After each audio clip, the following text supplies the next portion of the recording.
November 14th, 1944. 4:37 hours, Bougainville Island. Staff Sergeant Thomas McKenna, 23 years old, pressed his face against the volcanic mud and listened to death approaching. The sound came from somewhere in the darkness ahead, rhythmic, methodical scratching. Japanese sappers, digging, getting closer to the American defensive line with every passing second. McKenna commanded a machine gun position on the perimeter of the 37th Infantry Division's forward base. His M1919 Browning sat on its tripod, loaded with standard ball ammunition. 200 yards of open ground separated his position from the jungle tree line. The sappers were out there, tunneling. In 4 previous nights, they'd breached 3 different sections of the perimeter, emerging from spider holes to throw grenades and satchel charges before melting back into the earth. Ball ammunition couldn't stop them. You couldn't kill what you couldn't see. McKenna had fired 2,500 rounds into suspected tunnel entrances over the past week. The digging never stopped. He reached for the ammunition can beside him. Different weight, different sound when the belts shifted. The armorer had delivered it 3 hours ago with a single instruction: fire in short bursts. Tell me what happens. The belt fed into the M1919 looked identical to standard ammunition, but each round weighed 1.7 ounces more. McKenna didn't know why. He was about to find out. By November 1944, American forces had been fighting in the Pacific Theater for 3 years. They'd learned a brutal truth. Conventional infantry weapons weren't designed for jungle warfare. The Japanese had mastered subterranean combat. On Bougainville alone, American forces had identified over 800 individual tunnel systems. Some stretched 200 feet underground. Some connected entire defensive networks spanning half a mile. Standard 30 Warzo 6 ball ammunition performed exactly as designed. It penetrated human targets. It could punch through wooden structures. Against earth and vegetation, it was nearly useless. A machine gun could fire 500 rounds per minute into a jungle tree line and accomplish nothing. The bullets disappeared into leaves, vines, and soil, leaving the enemy completely unharmed. The problem was quantifiable. After the Battle of Tarawa in November 1943, weapons analysts calculated that American forces had expended 45,000 machine gun rounds for every confirmed enemy casualty. On Pilelu in September 1944, that ratio climbed to 67,000 to 1. The ammunition worked. The targets just weren't visible. Japanese tunnel warfare compounded this issue exponentially.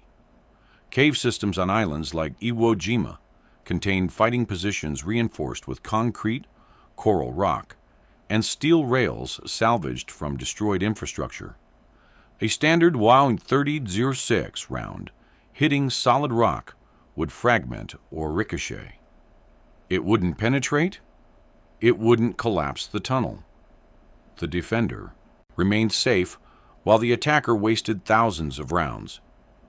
Flamethrowers helped, but they required operators to approach within 40 yards of the target.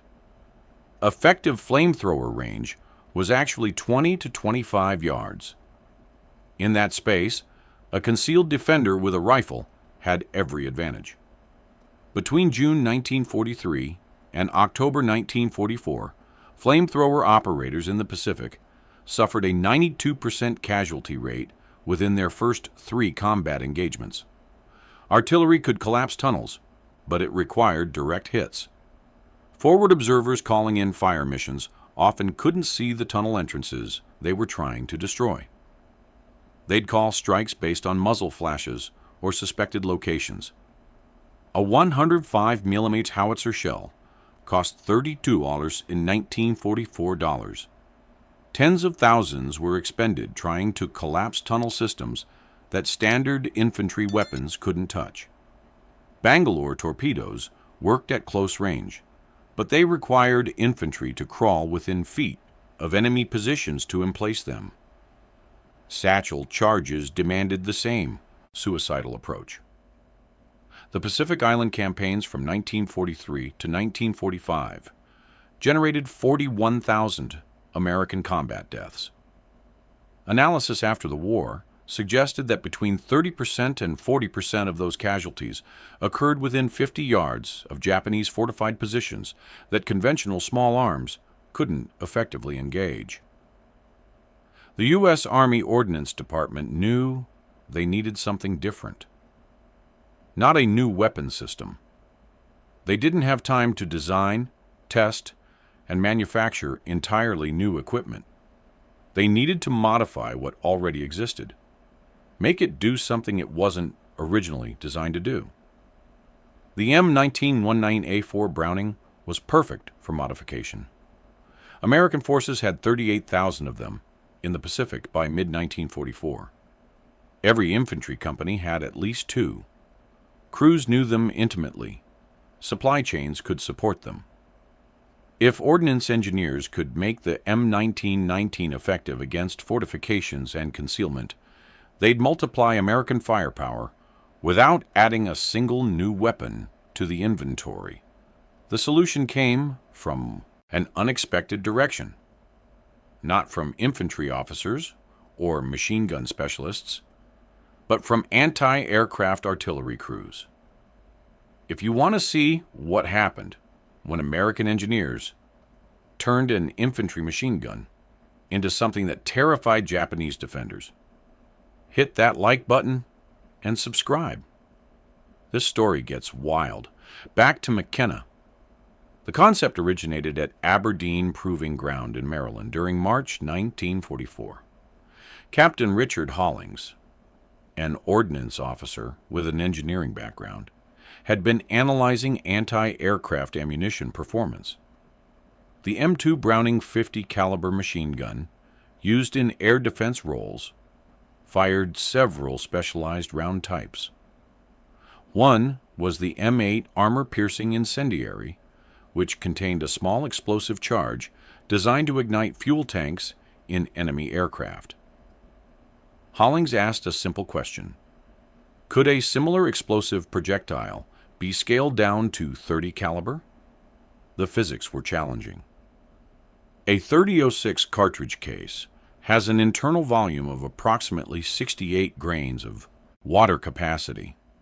After accounting for the propellant charge needed to achieve standard muzzle velocity of 2,800 feet per second, there was virtually no room for an explosive payload. The bullet itself weighed 150 grains in standard ball configuration. To add explosive content, engineers would need to redesign the entire projectile. The solution was the M1 Incendiary round, officially designated as cartridge caliber .30, incendiary M1.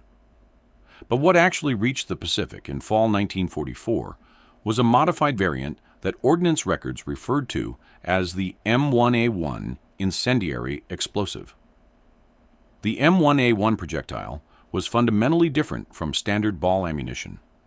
The bullet weighed 162 grains, 12 grains heavier than standard. The front 40% of the projectile was a steel penetrator. Behind that sat a cavity containing 4.2 grains of a mixture of barium nitrate and aluminum powder. At the base was a small percussion cap connected to the penetrator through a spring-loaded firing pin mechanism. Here's how it worked. When the bullet struck a target hard enough to decelerate rapidly, such as hitting rock, wood, or packed earth, the inertia of the spring-loaded firing pin drove it forward into the percussion cap. The cap detonated the barium-aluminum mixture. The resulting explosion produced a flash temperature exceeding 4,200 degrees Fahrenheit and a concussive blast sufficient to shatter the bullet's copper jacket and spray incandescent metal fragments in a 12-inch radius. The effective result was that every bullet became a miniature grenade. Not powerful enough to kill through blast alone, but devastating against concealment. A single round hitting a log would blast a fist-sized hole through it and spray burning metal fragments through the gap. 5 rounds hitting a tunnel entrance would collapse loose earth and ignite anything flammable in the immediate vicinity. Initial testing at Aberdeen in May 1944 showed promising results. When fired at simulated Japanese bunkers, constructed from logs and earth, the M1A1 rounds achieved 340% better penetration than standard ball ammunition. More importantly, they created psychological effects standard ammunition couldn't match. The visible flash and audible explosion with each impact made suppressive fire actually suppressive. Defenders couldn't ignore it. The first production run, in July 1944, yielded 500,000 rounds. Ordnance marked them with a blue tip for identification. Standard procedure was to mix them with ball ammunition at a ratio of 1 incendiary-explosive round for every 4 ball rounds. This created a cocktail belt that provided both a sustained fire and explosive effect. The M1919A4 Browning required no modification to fire the new ammunition. The rounds were dimensionally identical to standard .30-06. They fed through the same belt links. The gun's 24-inch barrel and 1-in-10 rifling twist stabilized them perfectly. Muzzle velocity dropped slightly to 2,750 feet per second, due to the heavier projectile weight, but this didn't significantly affect accuracy at typical jungle engagement ranges of 50 to 300 yards. Weight was the only practical concern. A standard 250-round belt of ball ammunition weighed 22 pounds. The same belt loaded with M1A1 cocktail mix weighed 26.8 pounds. For machine gun crews already carrying the 31-pound gun, the 14-pound tripod, spare barrels, and tools, an extra 4.8 pounds per belt, was noticeable but manageable.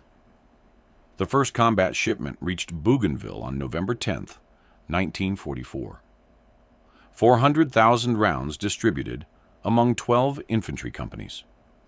No formal training, no doctrinal guidance, just a 1-page technical bulletin explaining the round's composition and a warning: fire in controlled bursts. Do not sustain fire for more than 100 rounds continuous. Barrel temperatures exceeding 800 degrees may cause premature detonation in chamber.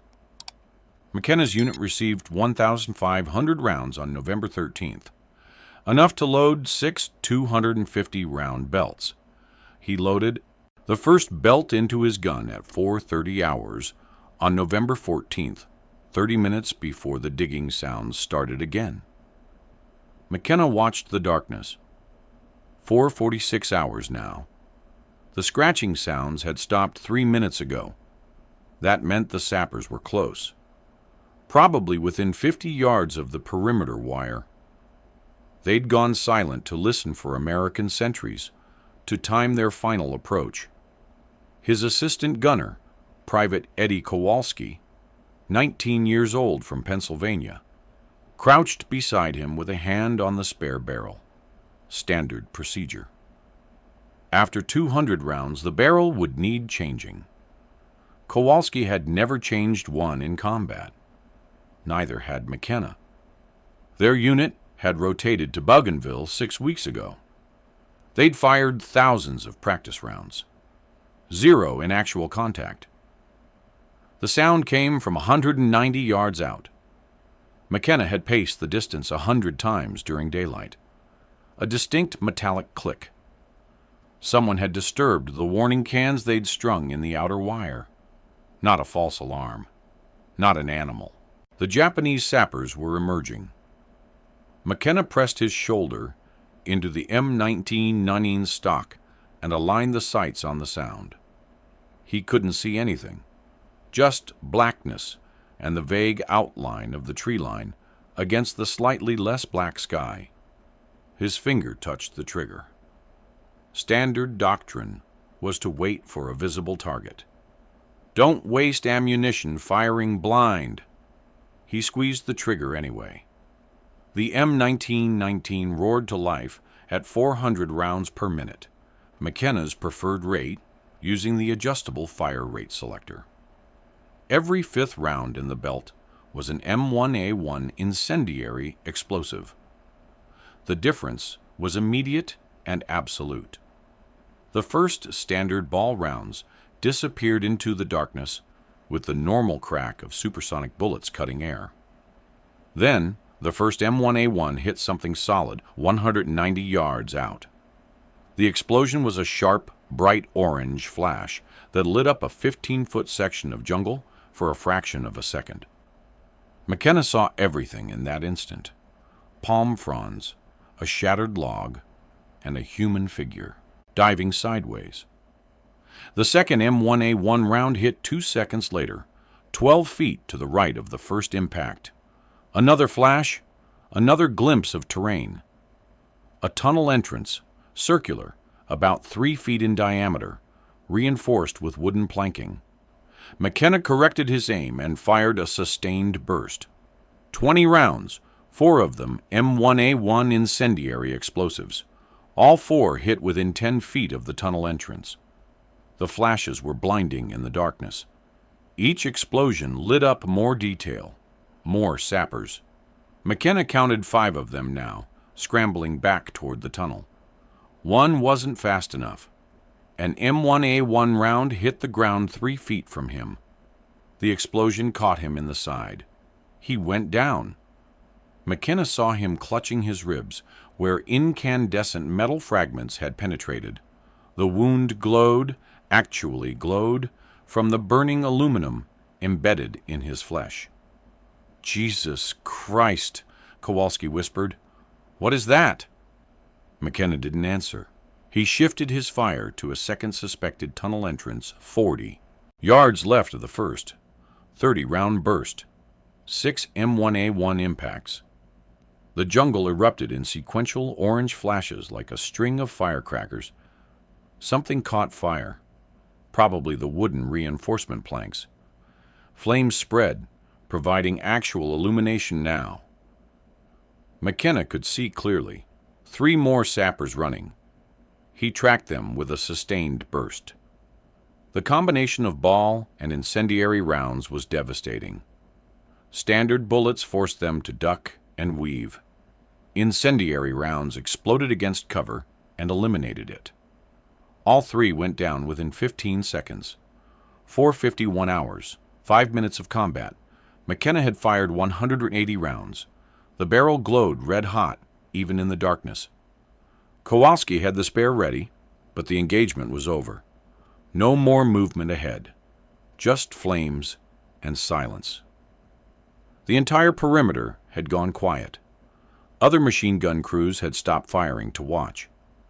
McKenna's position was the only one engaging, and the visible effect was unlike anything anyone had seen from a .30 caliber weapon. Each impact produced a flash bright enough to see from 400 yards away. Lieutenant James Crawford, the platoon commander, reached McKenna's position at 4:58 hours. He'd crawled forward through the communication trench.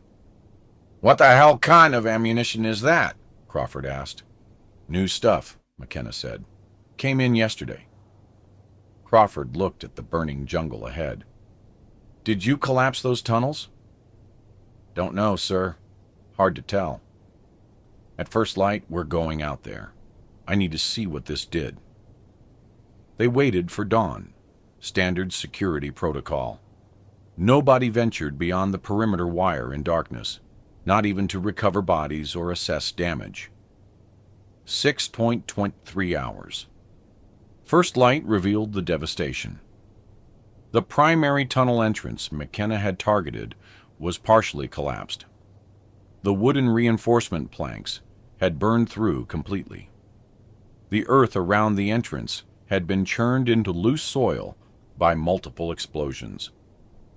Inside the tunnel, visible from the perimeter, were two bodies.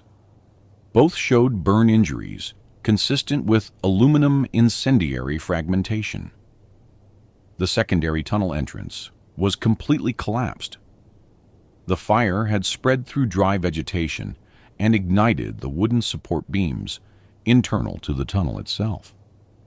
Structural failure had brought down approximately 15 feet of the tunnel's roof.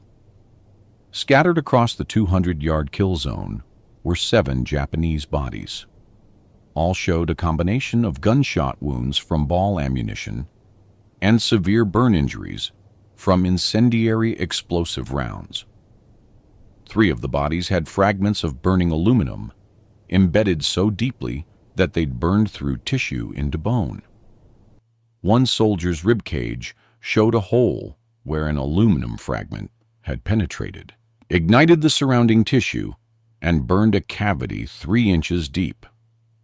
Crawford ordered a patrol forward at 6:45 hours. They found 5 more bodies in the collapsed tunnels and recovered equipment that indicated this had been a sapper unit preparing for a dawn assault. Among the recovered items were 23 stick grenades, 4 satchel charges, and detailed maps of the American defensive positions. The after-action report filed at 11 hours on November 14th documented the engagement. 180 rounds expended, 12 confirmed enemy casualties, 2 tunnel systems destroyed or rendered inoperable, 0 American casualties. For comparison, the previous 3 tunnel clearing engagements on Bougainville had averaged 2,400 rounds expended per confirmed casualty, with an average of 7 American wounded per engagement. McKenna's unit received 10,000 additional rounds of M1A1 Incendiary-Explosive ammunition on November 16th. Word spread through the 37th Infantry Division within 24 hours. By November 18th, every machine gun crew in the division was requesting the new ammunition. Supply officers scrambled to redistribute existing stocks. Priority went to units in direct contact with Japanese tunnel systems. The nickname emerged organically from Japanese prisoners and interrogations reports. Multiple captives captured between November 20th and November 30th referred to the new ammunition as Kaminari-ju in Japanese, literally thunder gun, or, more colloquially, thunder machine. The name stuck. American forces began referring to M1919s, loaded with incendiary explosive belts, as thunder guns. Production ramped up dramatically. The Frankfurt Arsenal in Philadelphia, which manufactured the bulk of U.S. small arms ammunition, shifted 15% of its .30 N6 production capacity to M1A1 incendiary-explosive rounds in December 1944. Monthly output reached 2.3 million rounds by January 1945. Distribution prioritized units engaged in island assault operations. The 1st Marine Division received 400,000 rounds in December 1944 while preparing for the Okinawa campaign. The 3rd Marine Division, operating in the Northern Marianas, received 350,000 rounds. The 7th Infantry Division, preparing for operations in the Philippines, received 280,000 rounds. But supply never matched demand. Even at peak production, monthly output of M1A1 rounds represented less than 2% of total .30 U-06 ammunition produced. Commanders had to ration the explosive rounds carefully. Standard distribution was 1,000 rounds per machine gun, with priority for guns in defensive positions or those supporting assault operations against fortified positions. The Japanese attempted to counter the new ammunition through tactical adaptation. Intelligence reports from January 1945 indicated that Japanese engineers were reinforcing tunnel entrances with steel plates salvaged from destroyed vehicles and ships. This worked partially. The M1A1 explosive charge wasn't powerful enough to penetrate quarter-inch steel plate. But the incendiary effect remained.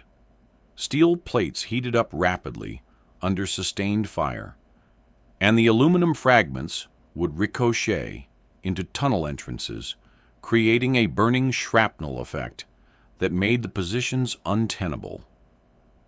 The psychological impact was substantial and measurable. After-action reports from Iwo Jima in February and March 1945 documented a marked increase in Japanese defenders abandoning tunnel positions under machine gun fire. Previously, tunnel defenders would remain in position until killed, or until flamethrower teams destroyed them. With incendiary explosive ammunition in use, defenders began withdrawing after 30 to 40 rounds impacted near their positions. Specific incidents highlighted the ammunition's effectiveness. On January 15, 1945, during operations on Luzon, Sergeant Michael DeLuca's machine gun team engaged a Japanese bunker complex at 145 yards range. Using 220 rounds of mixed ball and M1A1 ammunition over a 6-minute engagement, they collapsed 3 connecting tunnels and forced the evacuation of an estimated 30 defenders.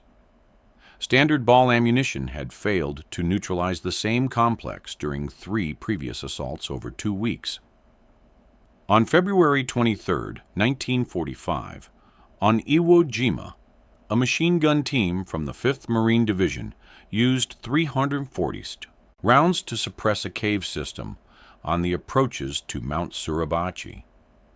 The incendiary rounds ignited ammunition stored inside the cave, triggering a secondary explosion that killed 18 defenders and permanently sealed the entrance. On March 29, 1945, during the Okinawa invasion, machine gun fire using M1A1 ammunition engaged Japanese positions in Kakazu Ridge at ranges exceeding 400 yards. The visible flash from each explosive impact allowed American forward observers to accurately direct artillery fire onto positions that had been invisible using standard ammunition tracer rounds. The ammunition wasn't without problems. The most significant was premature detonation. In approximately 1 out of every 2,500 rounds, the percussion mechanism would fail and detonate inside the gun's barrel. This typically occurred when barrels exceeded 850 degrees Fahrenheit, reachable after 150 to 200 rounds of sustained fire. Premature detonation would damage the barrel, rendering it unusable.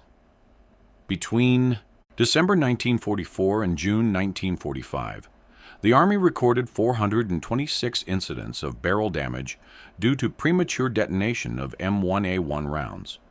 The solution was operational, not technical. Crews learned to limit sustained fire to 80-round bursts, allow 30 seconds cooling between bursts, and change barrels every 200 rounds regardless of whether visible heat damage was present. These procedures reduced premature detonation incidents by approximately 70%. Another limitation was storage stability. The M1A1 rounds were moisture sensitive. The barium-aluminum explosive mixture would degrade if exposed to high humidity for extended periods. Ammunition stored in the Pacific's tropical environment for more than 90 days showed a failure rate of 12 to 15%. The rounds would fire normally, but wouldn't detonate on impact. Supply officers learned to rotate stocks aggressively and prioritize issuing older ammunition first. Cost was a factor. Each M1A1 round cost approximately $0.18 to manufacture in 1944 dollars, compared to $0.04 for standard ball ammunition. The 4.5-fold cost increase limited how freely the ammunition could be distributed. Budget-conscious supply officers often restricted issue to specific operations rather than allowing general use. By May 1945, approximately 8.7 million M1A1 incendiary-explosive rounds had been shipped to the Pacific Theater. Analysis of ammunition expenditure reports suggests that approximately 6.2 million were actually fired in combat. The remaining 2.5 million were either lost to moisture damage, held in reserve or still in the supply system when the war ended. The science behind the M1A1's explosive effect was relatively simple, but required precise engineering. The barium nitrate oxidizer, an aluminum fuel, created what chemists call a thermite-type reaction. Unlike conventional explosives like TNT or RDX, which release energy through rapid decomposition, the barium-aluminum mixture released energy through oxidation reduction. The barium nitrate provided oxygen atoms, the aluminum provided fuel, and the percussion cap provided ignition energy. The reaction occurred in approximately 0.003 seconds, 3 milliseconds. During that time, temperatures inside the exploding projectile reached 4,200 degrees Fahrenheit. The copper jacket melted instantly. The aluminum fuel, still burning, fragmented into particles ranging from 0.5 ppm to 3 mm in diameter. These particles scattered in a roughly spherical pattern, with effective wounding radius of 6 inches and visible flash radius of 12 inches. The steel penetrator at the projectile's front wasn't consumed in the explosion. It continued forward, penetrating an additional 2 to 4 inches beyond the explosion point, depending on target material. This meant the round could punch through a log, explode inside the wood, and have the penetrator continue through the far side. The effect on fortifications was dramatic. Wood and earth barriers that would stop standard bullets were breached and destroyed. Gun crews developed sophisticated loading techniques to maximize the ammunition's effectiveness. The standard mix was one M1A1 round for every 4 ball rounds, but experienced crews varied this ratio based on target type.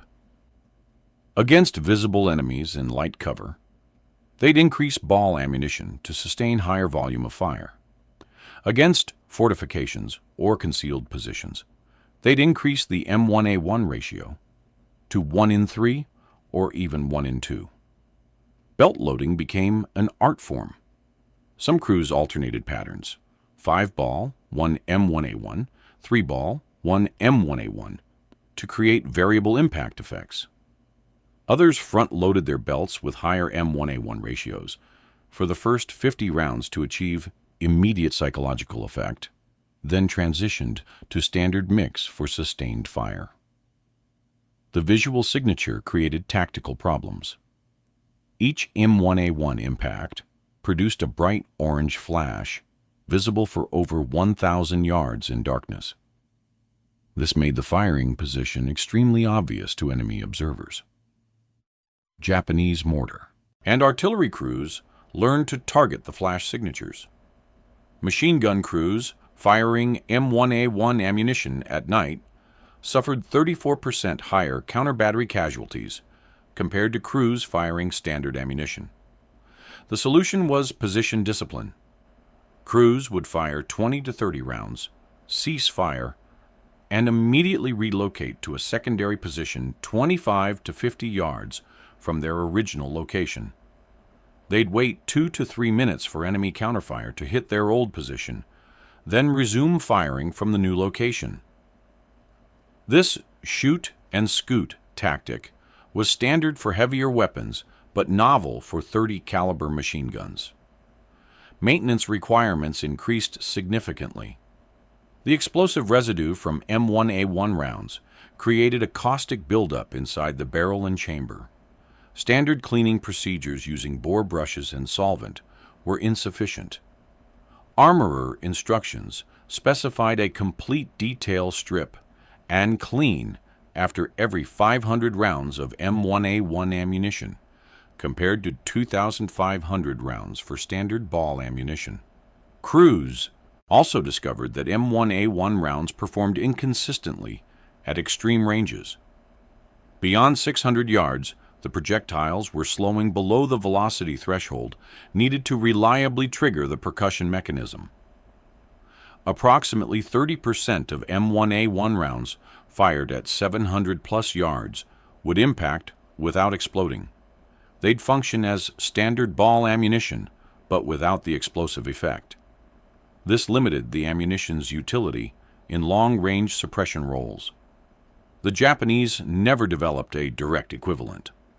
Their industrial capacity in 1944-1945 couldn't support the precision manufacturing required for miniaturized explosive projectiles. They experimented with incendiary ammunition for aircraft applications, but never fielded an infantry portable explosive small arms round. German forces had developed similar ammunition, the 7.92 mm B-Patrone, Beobachtungspatron, or observation round, which used a small explosive charge to create a visible impact flash for machine gun fire correction. However, German rounds used different chemistry and weren't designed for anti-materiel use. They were purely observational tools.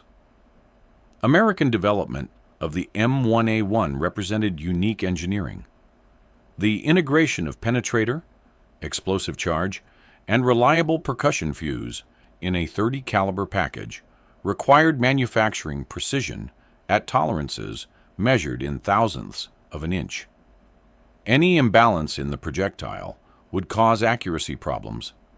Any variation in explosive charge weight would cause inconsistent detonation.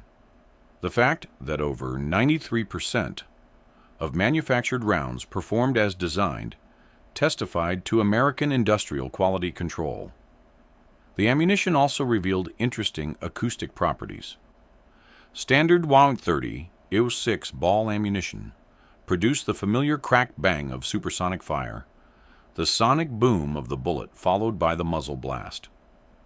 M1A1 rounds added a third sound, the sharp pop of the detonation.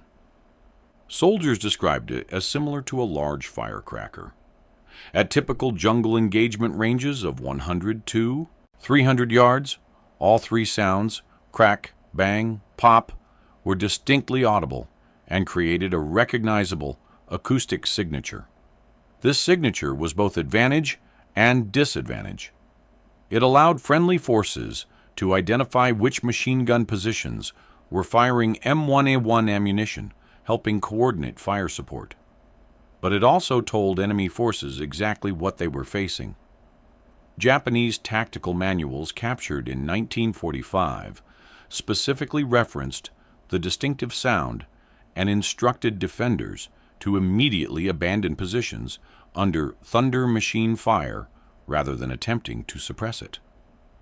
Production of M1A1 Incendiary-Explosive ammunition ceased in September 1945, immediately after Japan's surrender. Frankfurt Arsenal had manufactured approximately 12.4 million rounds total. Of these, roughly 9.8 million had been shipped to the Pacific Theater, 1.9 million remained in continental U.S. storage, and 700,000 were in transit or at intermediate depots when the war ended. The Army classified the ammunition as restricted in November 1945. Official reason: the explosive components violated emerging international discussions about arms control, specifically regarding ammunition designed to cause unnecessary suffering. This was somewhat ironic, given that flamethrowers, white phosphorus, and napalm remained in standard use, but the classification stuck. Existing stocks were either destroyed or relegated to long-term storage. Between 1945 and 1948, approximately 8 million rounds of M1A1 ammunition were destroyed by open burning at disposal facilities. The remaining stockpile went into controlled storage at 3 locations: Pueblo Depot in Colorado, Bluegrass Depot in Kentucky, and Hawthorne Army Depot in Nevada. The Korean War briefly revived interest in the ammunition, when North Korean and Chinese forces demonstrated extensive use of tunnel systems and cave fortifications in late 1950. Army ordnance officers remembered the M1A1 rounds. They located approximately 1.2 million rounds still in serviceable condition in depot storage. Field testing in February 1951 revealed deterioration problems. Rounds that had been stored for 6 years showed a 23% failure rate. The barium-aluminum mixture had degraded, despite controlled storage conditions. The percussion mechanisms had corroded. Of the rounds that did function, approximately 40% showed reduced explosive effect. Army decided against reissuing the aged ammunition. The failure rate was unacceptable, and manufacturing new stocks would require restarting production lines that had been dismantled in 1945. Instead, they invested in developing more reliable explosive ammunition for the newer M60 machine gun, which eventually led to the modern SLAP and SLAP-T ammunition types. The M1A1 rounds essentially disappeared from official documentation after 1951. Most military historians focused on more visible weapons systems. The ammunition didn't appear in standard histories of World War II infantry weapons. Veterans who'd used it rarely mentioned it in memoirs, possibly because its use was so brief and its classification suggested it should remain unmentioned. Declassification occurred gradually. The restricted classification was downgraded to unclassified in 1973. But by then, few people remembered the ammunition existed. Technical specifications appeared in declassified ordnance reports in 1982. Detailed combat usage data wasn't fully available until 1998, when the Army released comprehensive ammunition expenditure records from the Pacific Campaign. Modern equivalents exist, but serve different purposes. The current Mk211 Raufoss 50 caliber round uses explosive incendiary technology in a larger caliber, designed primarily for anti-materiel and light armor penetration. The 25mm ammunition for the M242 Bushmaster chain gun includes high explosive incendiary variants, but there's no current equivalent to the M1A1 in .30 caliber or comparable infantry portable calibers. The conceptual legacy persists in smart ammunition development. Modern research into miniaturized fusing and micro-explosive projectiles draws directly from lessons learned with the M1A1. Engineers developing 6-point EMIMist and 6.8 mm next-generation infantry ammunition have experimented with variable effect projectiles that can switch between penetration and fragmentation modes based on target type, conceptually similar to what the M1A1 achieved mechanically. Several museum collections hold examples of M1A1 ammunition, though most are inert training rounds. Live specimens are rare and carefully controlled. The National Museum of the United States Army at Fort Belvoir displays a sectioned M1A1 round showing the internal construction. The Marine Corps Museum at Quantico has a full belt of mixed ball and M1A1 ammunition as part of their Pacific War exhibit. Staff Sergeant Thomas McKenna survived the war. He returned to civilian life in Chicago in November 1945, worked as a machinist for 38 years, and rarely spoke about his combat experiences. In a 1987 interview for a local veterans project, he mentioned the special ammunition exactly once, describing it only as rounds that exploded when they hit something. McKenna died in 2003 at age 82. His service records, declassified in 2008, documented his actions on November 14, 1944, and credited him with being the first American soldier to use M1A1 incendiary-explosive ammunition in combat. He never knew that distinction. Private Eddie Kowalski, McKenna's assistant gunner, was killed on March 18, 1945, during operations on Luzon. He was 19 years old. His death occurred during a Japanese counterattack against an American supply depot. Kowalski was operating a machine gun position when a mortar round hit directly on his position. The weapon he was firing was loaded with M1A1 ammunition. Captain Richard Hollings, the ordnance officer who'd initiated the M1A1 development project, remained in the Army after the war. He achieved the rank of colonel in it. Worked in ammunition research and development until his retirement in 1968. In private correspondence with other ordnance officers, letters that were donated to the Army Heritage and Education Center in 2012, Hollings expressed frustration that the M1A1 program had been classified and suppressed after the war.